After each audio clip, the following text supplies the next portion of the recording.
ప్రజాపాలన ముందుగా మీ అందరికీ 76వ గణతంత్ర దినోత్సవ శుభాకాంక్షలు తెలియజేసుకుంటూ ఇవాళ ఒక శుభకార్యం, ఒక శుభదినం, మనకు స్వతంత్రం వచ్చినటువంటి ఎంత ఆనందంలో ఉన్నామో నిల్వలపల్లిలో ఉన్నటువంటి అక్కా చెల్లెలు అన్నదమ్ములందరూ కూడా 10 సంవత్సరాలుగా ఇందిరమ్మ ఇండ్లు లేక 10 సంవత్సరాలుగా నీకు రేషన్ కార్డు లేక మరి ప్రజలే ఒక ఒత్తిడి మా పైన ఏ విధంగా ఉందో మాకే ఒకసారి ఇబ్బంది అనిపిస్తా ఉంది. అటువంటి పరిస్థితిలో రాష్ట్ర ముఖ్యమంత్రి గారు రేవంత్ రెడ్డి గారు ఆనాడు ఇచ్చిన మాట హామీ ప్రకారం ఎన్నికల్లో మా ప్రజాప్రభుత్వం వస్తే ఇందిరమ్మ రాజ్యంలో ప్రతి పేదవారికి అండగా ఉంటామన్నటువంటి ఉద్దేశంతో ఆనాడు ఇచ్చినటువంటి హామీ నెరవేర్చుకున్నటువంటి ప్రయత్నంలో ఈరోజు నియోజకవర్గంలో మండలానికి ఒక గ్రామాన్ని మరి ఎంపిక చేసుకొని పైలట్ ప్రాజెక్టుగా ముందుగా ఈ గ్రామాల్లో అర్హత కలిగినటువంటి ఇప్పుడు కూడా నేను ఎంపీడీఓ అండ్ అధికారులందరికీ మళ్ళీ కూడా రిక్వెస్ట్ చేస్తున్నాను, అర్హత ఉన్న వాళ్ళు ఒక్కరు కూడా తప్పిపోవడానికి లేదు. సేమ్ టైంలో అర్హత లేనటువంటి వాళ్ళను ఇందులో ఎవరైనా సెలెక్ట్ చేస్తే ఎవరికైనా తరగతుడికి నేను చెప్పాను, నేనే కదా చెప్పేదిగా, నేను చెప్పాను. సో మీరు అర్హత లేనటువంటి వాళ్ళని ఈ లిస్టులలో ఎక్కడన్నా తలవుకి చేసి సస్పెండ్ చేస్తాం. ఇది కఠినంగా వ్యవహరిస్తాం. ఎందుకంటే ఒక తప్పు చేసి ఉన్నటువంటి వాళ్ళకి ఇస్తే 10 మంది పేదలు మన ఏలెత్తి చూపెట్టవద్దు. ఈ ప్రభుత్వం లక్ష్యం, ముఖ్యమంత్రి గారి ఆలోచన. పేదవాళ్ళకి ఖచ్చితంగా న్యాయం జరగాలి. అర్హత ఉన్నోడికి తప్పకుండా ఇవ్వాలి. ఎంతమంది అనేది లేదు. అర్హత ఒక్కటే క్రైటీరియా. పార్టీకి సంబంధం లేదు, రాజకీయాలకు సంబంధం లేదు, కులంతో సంబంధం లేదు, మతంతో సంబంధం లేదు. అర్హత ఒక్కటి కలిగి ఉంటే చాలు, వారిని ఎంపిక చేయాలి. వారికి 4 పథకాలు అమలు చేయాలనే గౌరవ ముఖ్యమంత్రి రేవంత్ రెడ్డి గారి నాయకత్వంలో ఈ ప్రభుత్వం ఉందని చెప్పి మరొకసారి మీకు ఈ సందర్భంగా మనం చేస్తా ఉన్నాం. అందుకనే ఇవాళ కొంత ప్రశాంతంగా, కొంత నిజాయితీగా ఎంపిక జరుగుతుందని మరి రాత్రి సమయంలో ప్రభుత్వం ఆదేశాల మేరకు మరి మండలానికి ఒక ఊరిని మాత్రమే మొదటి దశలో తీసుకోవాలి, ఎంపిక చేయాలని చెప్పేసి మరి ప్రభుత్వం రాత్రి చెప్పిన విధంగా వెంటనే మరి నాకు ఫోన్ కాల్ ఇన్ఛార్జి మినిస్టర్ గారు కలెక్టర్ గారు చేయగానే నేను ఆర్డీఓ గారు అప్పటికప్పుడు సంప్రదించుకొని ఈ మండలంలో నిలవలపల్లి గ్రామాన్ని తీసుకురామని ఆలోచన చేసి ఈరోజు ఈ పథకాలన్నీ కూడా ఇక్కడ ప్రారంభించే కార్యక్రమం. ఇప్పుడు కూడా అర్హత ఉన్నట్టు వాళ్ళకు మా దగ్గర అందరికి ఇవ్వలేదు. ఎందుకంటే 4 మండలాలు తిరగాలి. సాయంత్రం 5 గంటల లోపల ఆల్రెడీ 2 అయింది. అందరి మండలాలు ఇవ్వాలా. మీకు అర్హత కలిగిన వాళ్ళు ఇప్పుడు ఎంతమంది రేషన్ కార్డులు ఇస్తున్నాం ఇప్పటికీ మీకు సెలెక్ట్ అయినారు. ఇందిరమ్మ ఇళ్లకు సంబంధించి ఎంతమంది ఇస్తున్నారో సెలెక్ట్ అయినారు. ఇందులో అర్హత లేనటువంటి వాళ్ళు ఎవరైనా ఉంటే తప్పకుండా మనం ఒకసారి రిక్వెస్ట్ చేస్తున్నాం, అర్హత లేనటువంటి వాళ్ళు ఎట్టి పరిస్థితులు లిస్టులో ఉండడానికి వెళ్ళేది. అర్హత ఉండి కూడా ఇంకేమన్నా తప్పదారిన మన తెలియకుండా మర్చిపోయి ఒకవేళ పేరు మిగిలిపోయి ఉంటే దాన్ని వెంటనే చేర్చుకునేటువంటి ప్రయత్నంలో కూడా మనం ఎక్కడ కూడా వెనుక రావద్దని చెప్పి మరొకసారి మీకు ఈ సందర్భంగా మనం చేస్తున్నాం. కాబట్టి ఇంకా నాకు రాదేదో నాకు రాదు, నీకు అర్హత ఉంటుంది సార్, నీకు ఎవ్వరికి చేయవలసిన పని లేదు. తప్పకుండా ఈ ఇందిరమ్మ ఇల్లు కార్యక్రమాన్ని, రేషన్ కార్డు ఇచ్చేటువంటి కార్యక్రమాన్ని కానీ తప్పకుండా అమలు చేస్తామని చెప్పి ఈ సందర్భంగా మనం చేస్తాం. వాస్తవంగా ఈ గ్రామం నాకు మొట్టమొదటి జ్ఞాపకం వచ్చి గోడుకొండ జ్ఞాపకం. కానీ గోడుకొండ జనాభా ఎక్కడెక్కడ ఉంటారా, చాలా ఒక్క ఊరు ఉండరా. అన్ని మండలాలు 4 జిల్లాలు ఉన్నాయా. ఈ 4 జిల్లాలు ఆ రాత్రి మేము ఓన్లీ గుర్తించాలని చెప్పేసి అధికారులకు ఇబ్బంది అవుతుంది, మన అందరికి ఇబ్బంది అవుతుందని ఆ రకంగా రాత్రి గోడుకొండ ఉంది. తర్వాత సాకలి చేసి ప్రపోజల్ వచ్చింది. అది చిన్న ఊరు అయిపోతుంది. సరే వాళ్ళకి తర్వాత మేము ఇచ్చేటప్పుడు ఇచ్చేవచ్చు కానీ చెప్పి ఆలోచన చేసినప్పుడు తర్వాత మా అన్నగారు ఊరు తీసుకుని ఆలోచించాం. ఆడ ఒక్క దగ్గర ఇచ్చి ఆ గుడేలని ఇవ్వకపోతే ఈయన మీద ఒత్తిడి పెరిగిపోతుంది. అందుకే నా ఊరు ఈయన వద్దు అనుకున్నాం. ఇక ఎందుకంటే మా ఊరు మొత్తం ఇచ్చి నా తండ పెట్టుకున్నాను అనుకోండి, మా ఊరు ఒకటి పెట్టుకున్నాను అనుకోండి, మిగతా తండ్రులు అందరూ కూడా వచ్చి సార్ మీ ఒక తండకెళ్ళి మీ ఊరికే పెట్టుకున్నారు, మరి మాకు ఇట్లా అని పరిస్థితి, మీ గూడాలు లేవు తండాలు లేవు, ఉన్నది ఒకటే ఊరు కాబట్టి నేను సెట్ చేసుకున్నాను. కొంత ప్రశాంతంగా ఉన్నది, కొంత నిజాయితీగా మరి మా భూషణ్ మీద శ్రీనారాయణ వీళ్ళ మీద కొంత నమ్మకం కూడా ఉంది. పార్టీ ప్రెసిడెంట్ గా అర్హులు అన్నట్టు వాళ్ళు ఇప్పుడు కూడా చెప్తున్నారు, ఈ ఊర్లో అర్హత కలిగినటువంటి వాళ్ళు మనకు పార్టీతో కానీ రాజకీయాలతో కానీ ఏదైనా సంబంధం లేదు. అర్హత ఉన్న ప్రతి పేదవాడికి పథకం వర్తింపజేసే బాధ్యత మనది. సో అటువంటి ఎవరిగా మిస్ అయినా అధికారులు మరొకసారి వెరిఫై చేసుకోవచ్చు. ఇందులో అనర్హులు ఎట్టి పరిస్థితుల్లో రావద్దు. ఎందుకంటే థర్డ్ పార్టీ ఎంక్వైరీ చేస్తారు. మళ్ళీ ఎందుకంటే హౌసింగ్ స్కీమ్ గతంలో మనం అందరం చూసినాం, థర్డ్ పార్టీ ఎంక్వైరీ చేస్తారు, మళ్ళీ ఇళ్ళ లిస్టు పట్టుకొని మళ్ళీ తిరుగుతారు. కాబట్టి అప్పుడు మనం తప్పు చేసిన వాళ్ళం కాకూడదని చెప్పి మరొకసారి మీకు ఈ సందర్భంగా మనం చేస్తా ఉన్నాను. అందుకని ఇవాళ ఏదైతే నీకు ఇవాళ ప్రభుత్వం చేపట్టినటువంటి రైతు భరోసా కానీ, ఇందిరమ్మ ఇల్లు కానీ, మరి అదేవిధంగా ఇందిరమ్మ ఆత్మీయ భరోసా కానీ, ఇవన్నీ 4 కార్యక్రమాలు ఇవాళ రేషన్ కార్డు కానీ, ఈ 4 కార్యక్రమాల్ని ఈ గ్రామం నుంచి ప్రారంభిస్తున్నాం. ఈ గ్రామంలో ఉన్నటువంటి పేదవాళ్ళందరికీ కూడా ఈ 4 పథకాలను అమలు చేసేటువంటి కార్యక్రమాన్ని ఈ రోజు ఇక్కడ నుంచి అమలు చేస్తున్నామని చెప్పి కూడా మీకు ఈ సందర్భంగా అమలు చేస్తున్నాం. అందులో మొట్టమొదటిది ఇప్పటికే మీ గ్రామానికి సంబంధించి ఇందిరమ్మ ఆత్మీయ భరోసా ఇవాళ 24 మందికి రైతు కూలీలు ఎవరైతే ఉన్నారో కుటుంబం, సెంటు భూమి లేనటువంటి కుటుంబం, నిరుపేదైనటువంటి కుటుంబం, ఆ కుటుంబంలో ఒక సంవత్సరంలో కనీసం 20 రోజులు పని దినాలు చేసి ఉండాలి, జాబ్ కార్డు ఉండి, అటువంటి వాళ్ళను ప్రభుత్వ అధికారులు గుర్తించడం జరిగింది. మరి అదేవిధంగా రైతు భరోసా ఎకరానికి 6,000 చొప్పున ఈ రోజు నేను ఇక్కడ నుంచి ప్రారంభించి ఇప్పుడు సర్టిఫికేట్ ఇస్తాం. మీ ఖాతాలో మరి ఈ రోజు మరి 6,000 చొప్పున ఎకరానికి ఇచ్చేటువంటి రైతు భరోసా మీ ఖాతాలో ఈ రోజు జమ అయిపోతుంది గ్రామానికి సంబంధించిన ప్రతి ఒక్క రైతుకు అని చెప్పి మరొకసారి మీకు ఈ సందర్భంగా మనం చెప్తున్నాం. అందులో 612 మంది రైతులు ఉన్నారు. వారందరికీ 99,35,720 రూపాయలు, అంటే సుమారుగా ₹1,00,00,000 మీ గ్రామంలో రైతు భరోసా ఎకరానికి 6,000 చొప్పున ఈ రోజు మీ గ్రామంలో అమలు చేయబోతున్నామని చెప్పి మరొకసారి మీకు ఈ సందర్భంగా మనం చేస్తా ఉన్నాం. అర్హత ఉండి రేషన్ కార్డు లేనటువంటి చాలా మంది పేదలు, మరి 10 సంవత్సరాలు ఒక్క రేషన్ కార్డు కూడా తీసుకోలేనటువంటి వాళ్ళు, రేషన్ కార్డుల కోసం కార్యాలయాల చుట్టూ తిరిగి చెప్పులు అరిగినటువంటి వాళ్ళు, మరి పేదవాళ్లకు రేషన్ కార్డు అందియాలి. రేషన్ కార్డు ఇవ్వడమే కాదు, వచ్చే మాసం నుంచి ఏదైతే మీ రైతు దగ్గర మేము బోనస్ ఇచ్చి సన్న ఒడ్లు కొన్నామో అదే సన్న ఒడ్లను మళ్ళీ కూడా మీకు బియ్యంగా మార్చి ప్రతి పేదవాడికి ఇవే రేషన్ కార్డుల మీద రేపు సన్న బియ్యం ఇవ్వబోతున్నాం అని చెప్పి మీకు ఈ సందర్భంగా మనం చెప్తా ఉన్నాం.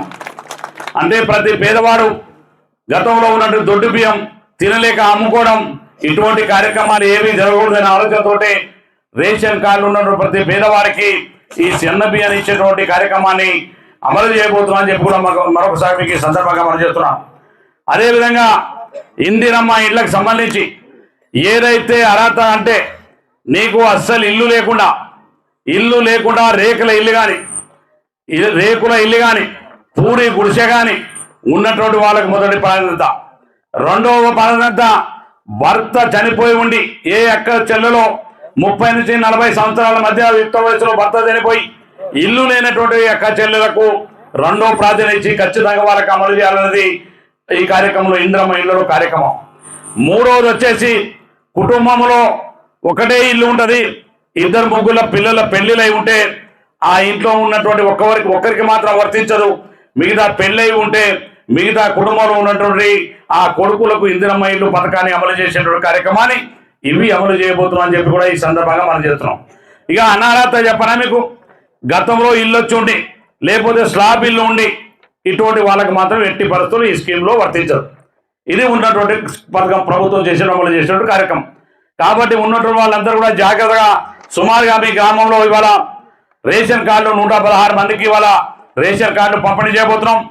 అదేవిధంగా ఇందిరమ్మ ఇండ్లు వచ్చేసి 104 మందికి ఇవాళ పేదలైనటువంటి అర్హత కలిగినటువంటి వాళ్ళందరికీ 104 మందికి ఇవాళ ఇందిరమ్మ ఇల్లు పంపిణీ చేయబోతున్నాం అని చెప్పి కూడా మీకు ఈ సందర్భంగా మనం చేస్తున్నాం.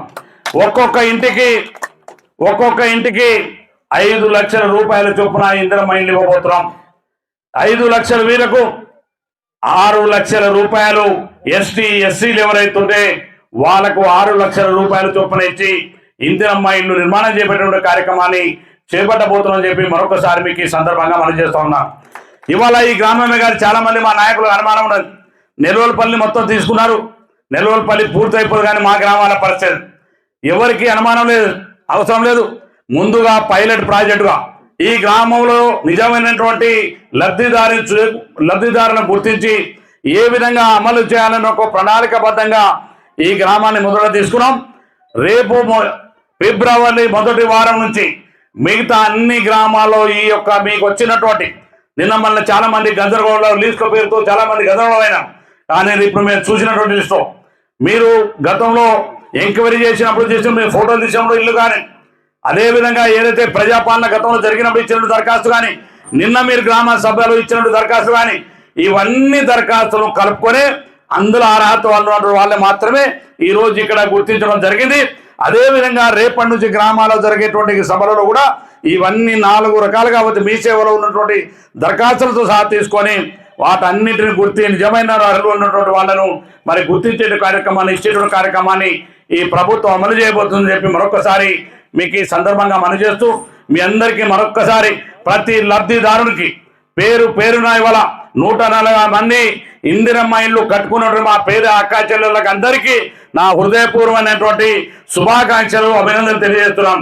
అదేవిధంగా 104 మంది ఇవాళ రేషన్ కార్డు అందుకోబోతున్నాడు. మీ అందరికీ కూడా ఈ ప్రభుత్వం తరఫున రేవంత్ రెడ్డి గారి తరఫున మీ అందరికీ మరొకసారి నా హృదయపూర్వమైన అభినందనలు తెలియజేసుకుంటున్నాం. అదేవిధంగా ఏదైతే రైతు భరోసా అనే కార్యక్రమం ద్వారా చాలా రోజులు ఎదురు చూస్తున్నాం మా రైతన్నలందరికీ కూడా ఈ గ్రామంలో ఈ రోజు మీ అందరికీ సుమారుగా 1 కోటి రూపాయలతోటి మీ ఖాతాలో 6,000 చొప్పున ఎకరానికి ఇచ్చేటువంటి కార్యక్రమంలో ఈ రోజు మీ గ్రామంలో అమలవుతున్నందుకు మా రైతు సోదరులందరూ కూడా మనస్ఫూర్తిగా శుభాకాంక్షలు అభినందనలు తెలియజేస్తున్నాం. అదేవిధంగా భూమి లేనటువంటి నిరుపేద కూలి సెంటు భూమి లేనటువంటి కుటుంబం ఎవరైతే జాబ్ కార్డు కలిగి 20 రోజులు 10 దినాలు ఉన్నారో సంవత్సర కాలంలో వారు 24 మంది ఉన్నారు. వారందరికీ కూడా సంవత్సరానికి 12,000 అంటే ఇవాళ 6,000 ఇస్తాం. మళ్ళీ 6 మాసాల తర్వాత 6,000 ఇచ్చేటువంటి కార్యక్రమాన్ని ఈ ప్రభుత్వం మా కూలీ అక్కా చెల్లెలకు ఇవ్వబోతున్నామని చెప్పి మరొకసారి ఈ సందర్భంగా మీ అందరికీ శుభాకాంక్షలు తెలియజేసుకుంటూ వచ్చినటువంటి పథకాన్ని మీరందరూ కూడా జాగ్రత్తగా వాడుకోవాలి, ఉపయోగించుకోవాలి. ఎందుకంటే ఇవాళ ప్రభుత్వం అనేకమైన ఆర్థిక ఇబ్బందులు కష్టాలు ఉన్నప్పటికీ పేదలకు ఇచ్చినటువంటి మాట ప్రకారం ఇందిరమ్మ రాజ్యంలో ప్రతి పేదవానికి మేలు జరగాలనేటువంటి గొప్ప ఆలోచనతోటి గౌరవ ముఖ్యమంత్రి గారు ఈరోజు ఈ 4 పథకాలను ప్రారంభించి ప్రతి పేదవానికి అండగా నిలబడేటువంటి ప్రభుత్వం రేవంత్ రెడ్డి గారి నాయకత్వంలో ఇందిరమ్మ రాజ్యం అని చెప్పి మరొకసారి మీకు ఈ సందర్భంగా మనవి చేస్తూ ఇచ్చినటువంటి అవకాశం మీకు మంజూరు ఇస్తున్నాం. కానీ చాలా మంది నేను గతంలో ఎమ్మెల్యే ఉన్నప్పుడు కూడా మీకు ఇందిరమ్మ ఇల్లు ఇచ్చినటువంటి సందర్భంలో సగం మంది కట్టుకుంటారు, సగం మంది కట్టుకోరు. ఇది ఇట్లా కాదు. మీరు వచ్చిన తర్వాత స్టార్ట్ చేసి కట్టుకోకపోతే అది ఆటోమేటిక్ క్యాన్సిల్ అయిపోతుంది. కాబట్టి దయచేసి అర్హత ఉన్న వాళ్ళు వచ్చేటువంటి వాళ్ళు తప్పకుండా దాన్ని నిర్మాణం చేసుకోవాలి. అదేవిధంగా మీ గ్రామంలో ఆఖరిగా మీ గ్రామంలో 20 ఇళ్ళు ఇన్కంప్లీట్గా ఆగిపోయి ఉన్నాయి మధ్యన. నేను వచ్చేటప్పుడు చూసినా నాకు కూడా తెలుసు, ఎందుకంటే అప్పుడు నేను చూసిన దాని పరిస్థితి. ఆ ఆగిపోయినతో ఇండ్లు ఎవరైతే ఉన్నారో మళ్ళీ కూడా గుర్తించి వాటిని పూర్తి చేస్తాం. వాటితో పాటు అర్హత కలిగిన వాళ్ళు ఇంకెవరైనా మిగిలితే ఆ డబుల్ బెడ్రూమ్ ఇల్లు కూడా మీకు ఇచ్చేటువంటి కార్యక్రమాన్ని ఏర్పాటు చేయిస్తానని చెప్పి మరొకసారి మీకు ఈ సందర్భంగా మనం చేస్తున్నాం. అదేవిధంగా ఇవాళ మీకు ఇచ్చేటువంటి ఈ కార్యక్రమాల అమలు ఉద్యమంలో మరి మా మండల పార్టీ అధ్యక్షులు మీ గ్రామానికి కావలసినటువంటి రోడ్డు విషయంలో ఇతర విషయంలో తప్పకుండా మరి ఎప్పటికప్పుడు దశల వారీగా ఒకటొకటిగా తప్పకుండా పూర్తి చేసేటువంటి బాధ్యత నాదని చెప్పి ఈ సందర్భంగా మనం చేస్తూ ఆఖరికి ముగించే ముందు మన ప్రాంతం ఎడారిగా ఉన్నటువంటి ఈ ప్రాంతానికి అనేక సంవత్సరాలుగా మరి సాగునీరు లేనటువంటి ప్రాంతం మన ప్రాంతం కరువు పీడిత ప్రాంతం. ఈ కరువు పీడిత ప్రాంతాన్ని ఇంతకు ముందు ఉన్నటువంటి వాళ్ళు 10 సంవత్సరాల్లో కనీసం ఎక్కడి నుంచి నీళ్ళు ఇవ్వాలి, ఈ ప్రాంతాన్ని సాగునీరు రైతుల పొలాలు ఎక్కడి నుంచి నీళ్ళు ఇవ్వాలనేటువంటి ఆలోచన చేయలేదు. ఆడ ఉన్నటువంటి సింగరాజపల్లి కాడ ఒక కట్టేసినారు, మా గొట్టిముఖుల కాడ ఒక కట్టేసినారు. కానీ ఎక్కడి నుంచి నీళ్ళు ఇవ్వాలో నిర్ణయం చేయలేదు. కనీసం మొండెం ఉంది కానీ తలకాయ లేకుండా చేసినటువంటి ప్రాజెక్టు డిండి ఎత్తిపోతుల కోసం మన అనేక సంవత్సరాలుగా పోరాడుతున్నటువంటి ప్రాజెక్టు. అనేక మంది మంత్రులు ముఖ్యమంత్రులు పోయినారు కానీ ఎవరు కూడా నిర్ణయం చేయలేదు. గతంలో మహబూబ్నగర్ జిల్లాలో ఉన్నటువంటి నాయకులను తొలవగ్గి ఆ ప్రాజెక్టును మూలకు పడేసినటువంటి అదేవిధంగా ఎస్ఎల్బిసి టన్నులను మూలకు పడేస్తే మళ్ళీ కూడా ఈనాడు రేవంత్ రెడ్డి గారి నాయకత్వంలో ప్రభుత్వం వచ్చిన తర్వాత మన ఉత్తమ్ కుమార్ రెడ్డి గారు ఇరిగేషన్ శాఖ మంత్రిగా అయిన తర్వాత మళ్ళీ ఈ ప్రాజెక్టులో ప్రాణం పోయాలన్న ఆలోచనతోటి ఈ ప్రాంతానికి శాశ్వత కరువు బారి నుంచి కాపాడాలనే గొప్ప ఆలోచనది. నా జీవిత ఆశయం ఏదైతే ప్రతి రైతు సోదరుని పొలాల్లో నీరు పారించాలి, మన రైతులు మీరాలు కూడా రైతులతో పోటీ పడాలి, రెండు పంటలకు పచ్చడి పొలాల్లో మరి రైతు ఉండాలని ఆలోచన చేసి ఇవాళ డిండి ఎత్తిపోతులగానికి గౌరవ ముఖ్యమంత్రి గారి యొక్క ఆశీర్వాదం వారి సొంత జిల్లా అయినప్పటికీ అక్కడ ఉన్నటువంటి వాళ్ళు ఎమ్మెల్యేలు ఎంపీలు మంత్రులందరూ కూడా ఆయన పైన ఒత్తిడి తెచ్చినారు, ఈ ప్రాజెక్టును వ్యతిరేకించినారు.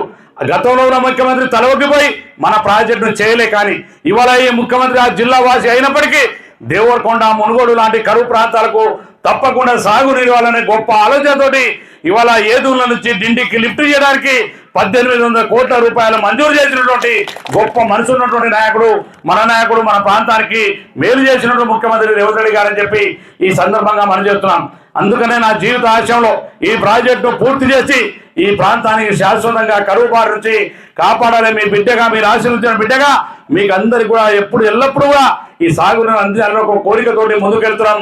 అందులో ఈ కార్యక్రమంలో మరి పెద్దగా మనం అన్ని రకాలుగా సహకరించినటువంటి ఇరిగేషన్ శాఖ మంత్రులు ఉత్తమ్ రెడ్డి గారికి, జిల్లా మంత్రివర్యులు వెంకరెడ్డి గారికి, నా సోదరుడు నేను ఇద్దరం కలిసి మాటిచ్చాం.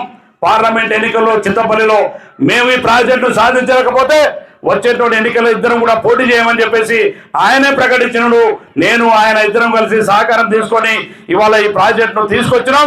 దాన్ని పూర్తి కూడా చేస్తామని చెప్పి మరొకసారి మీకు ఈ సందర్భంగా మనసి మీ అందరికీ పేరు పేరున నా హృదయపూర్వమైనటువంటి శుభాకాంక్షలు తెలియజేసుకుంటూ మీతోటి మాట్లాడాలంటే సాయంత్రం కూడా మాట్లాడుకుంటూ ఉండొచ్చు. కానీ నాకు చాలా ఇంకా 5 గ్రామాలు 5 మండలాలు తిరగవలసి ఉన్నది. కాబట్టి ఇలా నెల్లూరుపల్లి గ్రామ అక్క చెల్లెళ్లకు, అన్నదమ్ములకు ఎవరైతే బెనిఫిషియరీ ఉందో మీ అందరికీ రేవంత్ రెడ్డి గారి తరఫున, నా తరఫున మీకు ప్రత్యేకమైనటువంటి శుభాకాంక్షలు తెలియజేస్తూ సెలవు తీసుకుంటాను. ఇప్పుడు నేను కొన్ని మాత్రం 1-2 మాత్రం ఇచ్చిపోతాను. మిగతా వాళ్ళకు మా అధికారులు ఉంటారు, వారందరూ కూడా ఇచ్చేటువంటి కార్యక్రమాలు అమలు చేస్తారని చెప్పి ఈ సందర్భంగా మనం చేస్తూ సెలవు తీసుకుంటాం. జారీ చేయడం జరుగుతుంది. కావున మీరందరూ వచ్చి కొన్ని మాత్రమే ఇప్పుడు చేతుల మీదుగా ఇవ్వడం జరుగుతుంది. తదుపరి మిగిలినవన్నీ కూడా మీరు ఇక్కడ ఉండి తీసుకోవచ్చు. ఇప్పుడు ఇందిరమ్మ ఆత్మీయ భరోసా పథకం కింద ఎంపికైనటువంటి గార్లపాటి ముత్తమ్మ, వైఫ్ ఆఫ్ ఇద్దయ్య, వీరికి ఇందిరమ్మ ఆత్మీయ భరోసా కింద వీరికి పథకం వర్తిస్తుంది. మీరు వచ్చి ఈ అనుమతి పత్రాన్ని మంజూరి పత్రాన్ని తీసుకోవాల్సిందిగా కోరుతున్నాం. ఎమ్మెల్యే గారి చేతుల మీదుగా ఉన్నారా లేకుండా పక్క పెట్టండి. Gundreddy Amruthamma, son of Ramkot Reddy. Amruthamma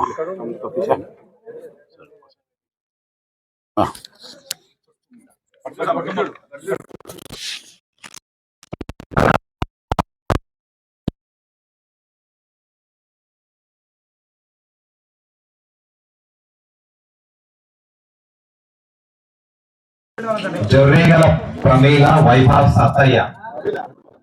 జొర్రేగల Sattaiah.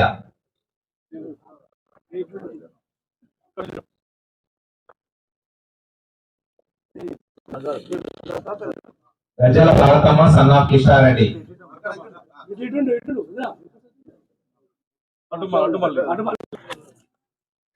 Gajala Bharatamma, son of కిషారెడ్డి.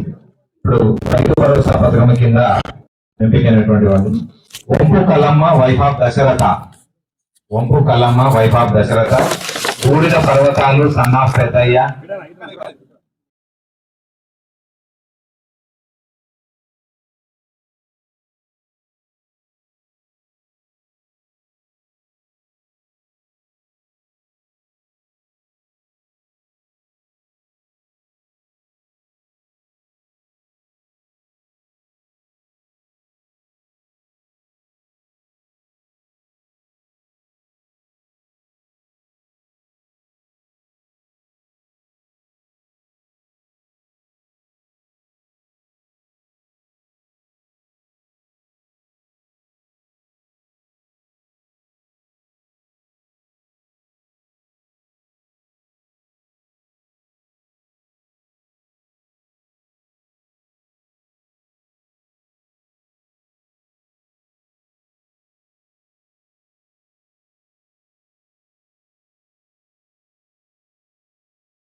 Guddeti Mallamma పెదరాములు, Mallamma పెదరాములు.